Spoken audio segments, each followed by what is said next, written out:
Hi, this is Randy sharing with you an update about the game I'm developing, Fate, Hope, Love, Saving Lumiternia.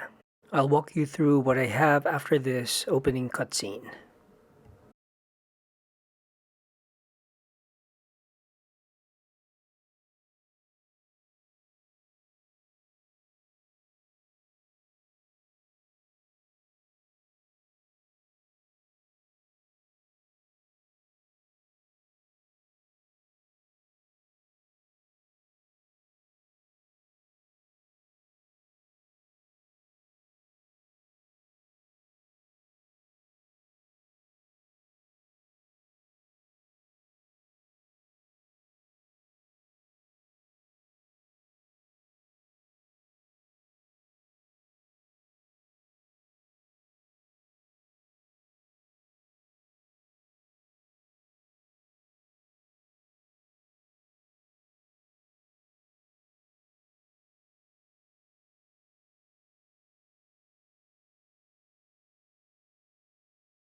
So here the player starts being transported to this new realm.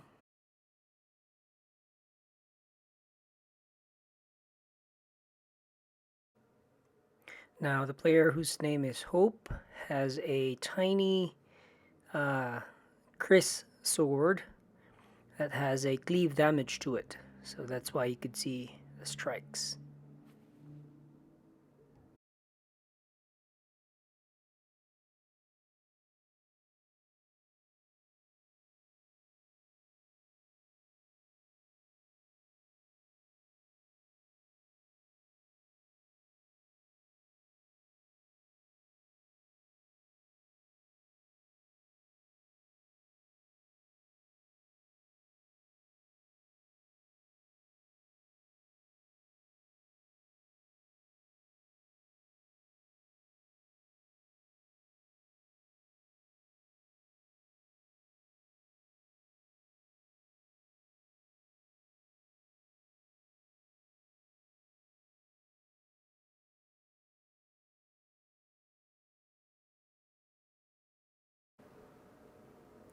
Now this true light orb will now serve as a tracker for where to find the Lumiternia and many other things in the game.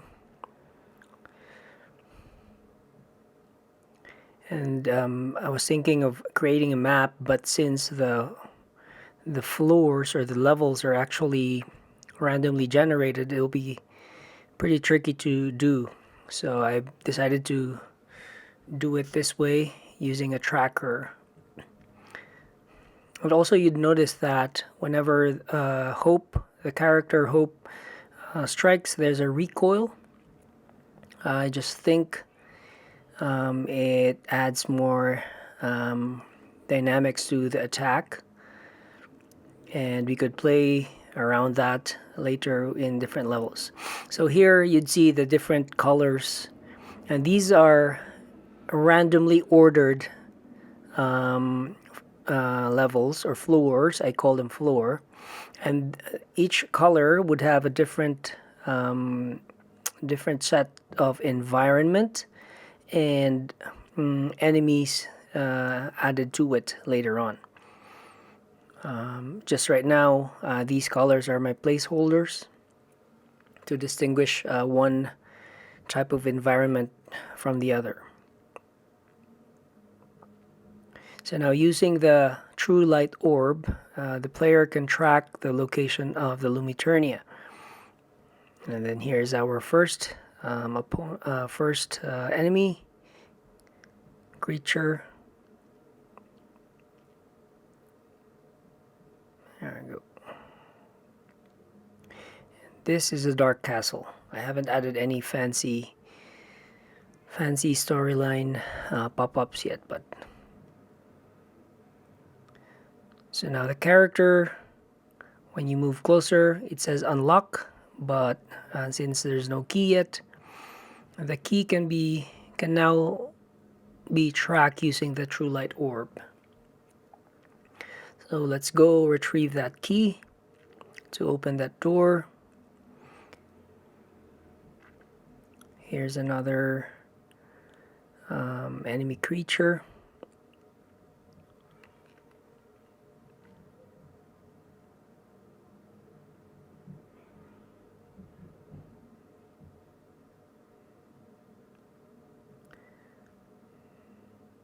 So now we're tracking the key that's been added to our true light orb.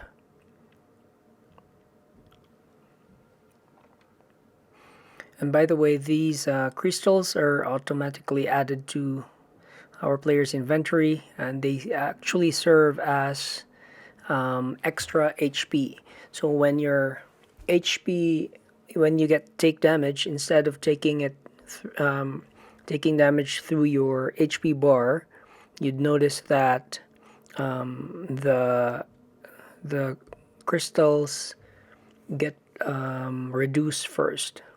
Once it turns to 0, then your HP goes down as you take damage. So here we're locating the key. Once you retrieve the key, then it disappears from your true light orb tracking.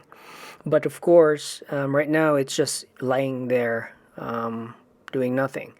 But in the gameplay, in the future updates, I would need to have either a puzzle or a boss fight to retrieve that key to be able to open that door in the Dark Castle. So now we're going back to the Dark Castle, and so we can try to open the door.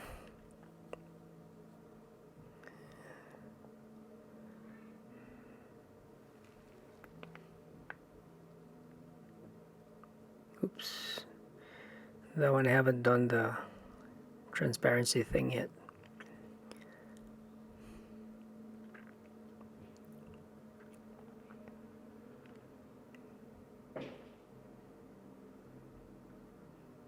Now he's trying to open the door, and yes, he is able to open it. But now you'll see there are 2 triggers inside this room, and you would need to trigger both to be able to open the door. To trigger both, you need another character, and that character would probably be saved from a certain boss, so you would need to fight that boss and save that character somewhere. Once you save them, they become your companions, and they also have their own abilities. Now I haven't decided whether those characters are playable, but for now they're not. So this middle door is another option to get into the castle, and this one requires 2 keys, which we don't have yet. Here's some more creatures to kill. And then this one will require 1 key. Okay, so now we have 4 trackers in our true light orb. And if you try to open that, it doesn't let you because you don't have the key yet. So you'll notice there are 3 ways to get into the castle. Now the middle door requires 2 keys, but does not require you to save any other character. So now you have different options to get into the Dark Castle. And that's it for now as an update for my game, Faith, Hope, Love, Saving Lumiternia. Feel free to leave a comment or suggestion, and don't forget to hit that subscribe button. This is Randy Lariano. Until next time.